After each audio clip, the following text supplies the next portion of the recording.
throw goose egg in Foxborough. That's not good. We'll talk about the Steelers. I don't think the hype. Let's talk about it, man. The Falcons have so many weapons. So many weapons. Yeah.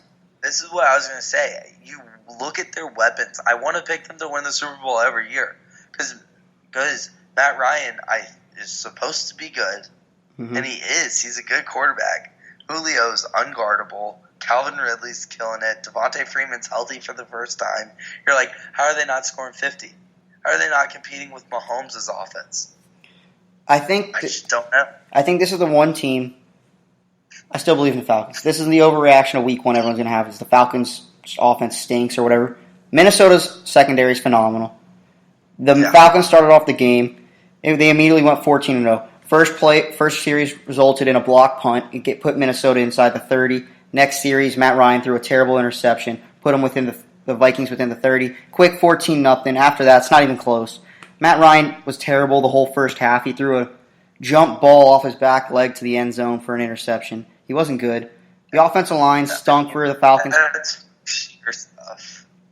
The one thing that Falcons fans should be concerned about is the first-round pick, Chris Lindstrom. He broke his foot. He's going to the IR. He's your right guard we just drafted from Boston College. That's something to actually be concerned about. But I'm not ready to hit the panic button just yet. If they lose next week to the Eagles on Sunday Night Football, I am ready to hit the panic button. Yeah, well, so the defense, they were so injury-prone last year, and people were saying, well, their defense is going to be so much better. Yeah, they're healthy this year. It wasn't that much better. It was. The offense didn't do any favors. But, Dalvin Cook, and I know Dalvin Cook's a very good running back, has been overshadowed because he has been injured. But Dalvin Cook just took it to him. Dalvin Cook was really good. But let's see what the Falcons can do next week. They put themselves in a big hole. I think that just changed the whole game plan. They had to throw the whole game plan out the book. Yeah. I think it changed the whole thing. That's credit to Minnesota. They did what they had to do. They forced the turnovers. They made the plays. Their secondary was great. The secondary looked really good. I thought Dalvin Cook was really good. Kirk Cousins, he didn't look atrocious. He only threw the ball 10 times. So it's hard to look atrocious. That good is secondary. like the Kirk Cousins game, though. He's like, yeah, I'll hand it off the whole time, and if you need me to make a random throw, I'll make it. If you thought Mitch Trubisky looked bad against that Green Bay secondary, wait till he runs into this Minnesota secondary. Yeah. Rhodes is one of the top corners in the league, and they got... Here's my thing, too. I want to see what this Minnesota offensive line is like. Because they were good in this game, or they were pretty good in this game. But I don't think this is a good offensive line. I think this is a very bad offensive line. The Falcons I want to see... Go ahead. I would just want to see what it's like against, when they don't have these plays that give them, they had all the momentum all game. Yeah, they did. I think the Falcons D-line played well for part of the game. Tack McKinley was good. Jared Allen was good. Not Jared Allen. What's his name? I can't think of his name right now, but I'll figure it out later. Yeah. He just got the extension. He's the D tackle. He was good. Anyway, you make the overreaction for this one. I don't want to. You make the overreactions. My overreaction? Mm-hmm. The overreaction for this one is the classic. It's the, okay. 2 years ago under Case Keenum, Minnesota was very good. And then it kind of felt like they were just expecting too much. This is what they were supposed to be last year. Mm-hmm. This is the overreaction. This is what Minnesota was going to be last year. So they're going to be the Super Bowl favorites. Their defense is going to be incredible. And they got Thielen and Diggs and now Dalvin Cook, and they're going to be unstoppable.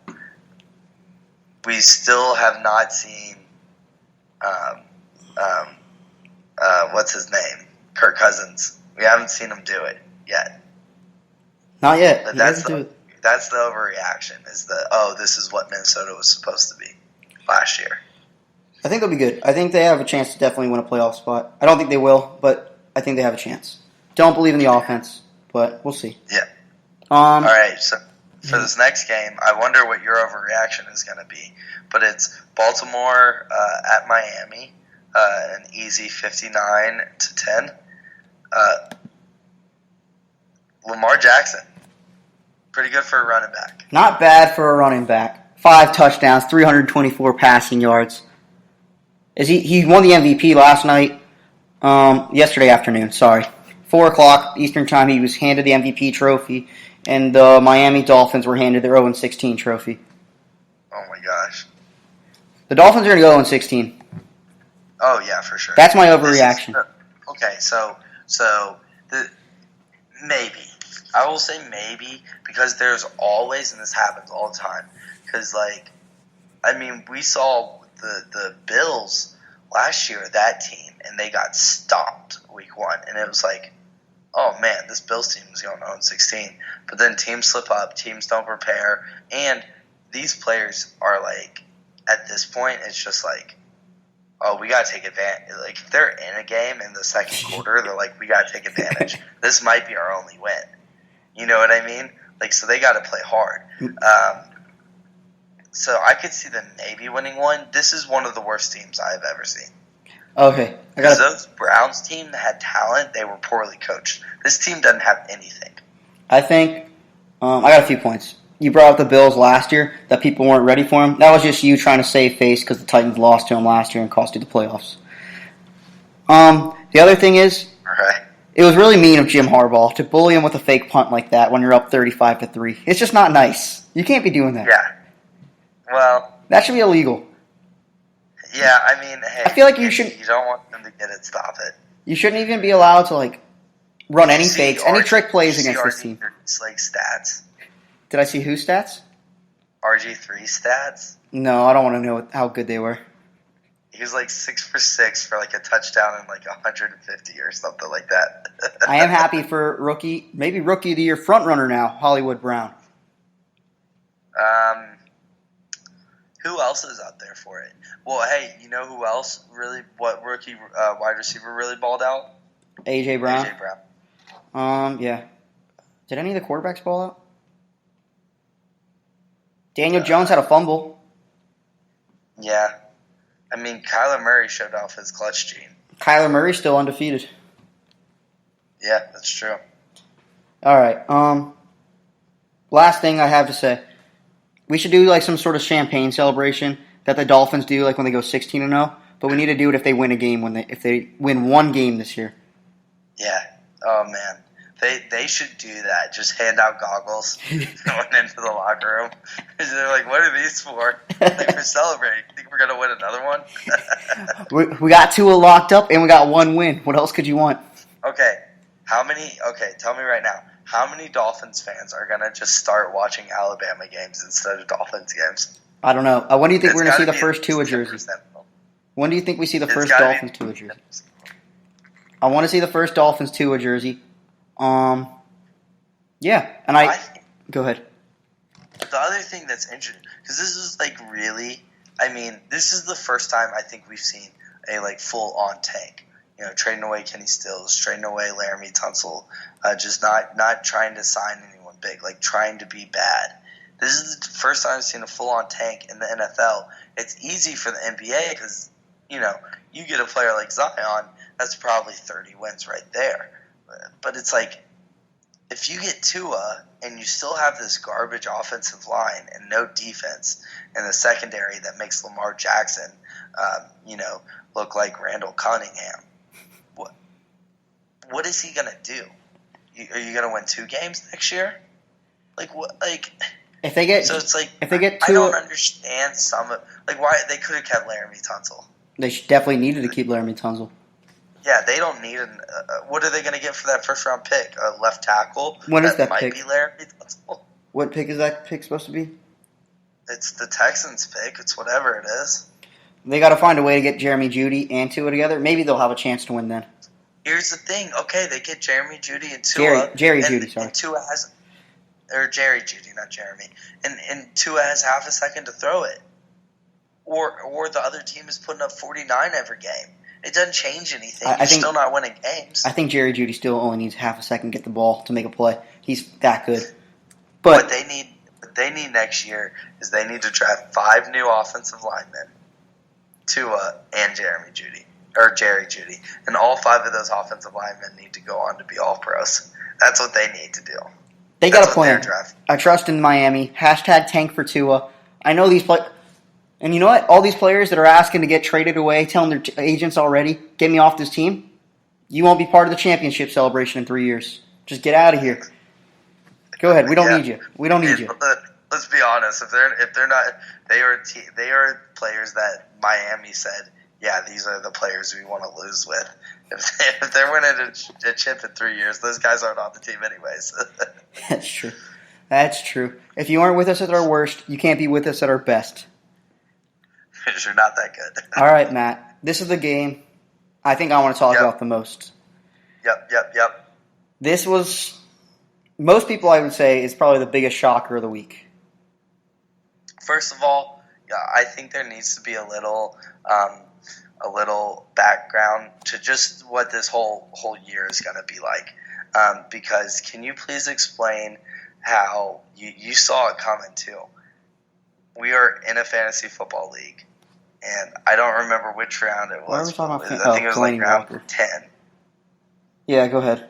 And I had 2 picks. I had 2 picks pretty close together, and then I had a long stretch. Mm-hmm. And I had an option with that second pick, or players I was in between. And I was like, oh, it's kind of a reach for one. I was like, no one's looking at this guy. All right, I'm going to take this. I don't even remember who I took. I was like, I'm going to take this guy who I know is not going to be there, and maybe this other one will be. And you just messaged in the group right before your pick. You said, Matt, you're going to be very upset with this pick. I saw him on the board. I needed a tight end, and I said, he's probably the best tight end available, and it's going to piss off Matt the most. So I said, yeah, this is the best pick I can make. Delaney Walker. Let's talk about the game. We're not talking about fantasy football. Delaney Walker, I'm just saying, he's a beast. This is the preface of it. Delaney Walker, 2 touchdowns. I was so happy in the back of my mind. Oh yeah, I'm losing in fantasy because of this guy. The gold chain, the gold, what's it called? Teeth. The gold grill, the gold teeth. It was beautiful. Swag Delaney Walker. That's not a good nickname for him. All gold Delaney Walker. That's what it is. All gold Delaney Walker. He's amazing. He was phenomenal. Came back from that injury.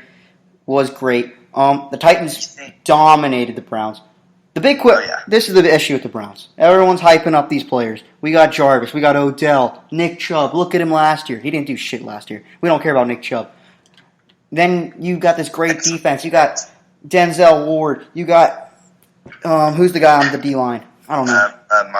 Myles Garrett. You got everybody. You got Greedy Williams late in the draft. You are excited you're Cleveland. Everyone's saying, oh, you got this division on lock. Well, the division stinks anyway. You should have the division a chance if you got all those names. But you didn't add anything to the offensive line. The offensive line stinks. Your best offensive lineman... They traded away from the offensive line. The offensive line stunk. One of your best offensive linemen was Greg Robinson, who tried to kick Nick Vaccaro in the head. He got suspended. He probably won't play next week. I think he might be able to play next week. He shouldn't be able to play next week. That was bullshit. This offensive line's terrible. Baker's hyping them up all year. This was terrible. This was a piss-poor performance. A team that bought into the hype, and they didn't do anything. This is a team that, this was the type of performance you get from a team that, A, has a rookie head coach that is a good offensive mind. Does good things, doesn't really know what he's doing. Hasn't really been through the ringer yet. Mm-hmm. So he's a very new offensive coach. And then 2, a team that on paper will win, and they do have all their things on paper, but it's never translated. And the outcome of stuff like that is you'll get about 18 penalties a game. That's how you get penalized because you're an on paper team. So what happens with all these people that they're supposed to win? What happens if they lose? What happens when they're losing? They get frustrated, and they do things that are frustrating. I thought we saw it with Baker, too. He clearly was very frustrated and was like, well, now I got to win the game by slinging the ball. And just because, the first play of the game, he almost threw a pick. But that was also, I think, partially because he wasn't really expecting Jayon Brown to be able to because Jayon Brown is ridiculously quick and good in coverage. So he just probably misread that. But other than that, he was keeping the ball away from the Titans' safeties. He was throwing it to the Titans' guys. And then later, when they got down a little bit, he said, I'm just going to have to start forcing it into windows. And then he ended up throwing 3 picks, 1 pick 6. And it was one of those where it's like, that's when you have to say, okay, I got to calm down. I got to calm down, and we got to get the sure plays. We saw Drew Brees do it tonight. He was trying to make those big throws to Tom.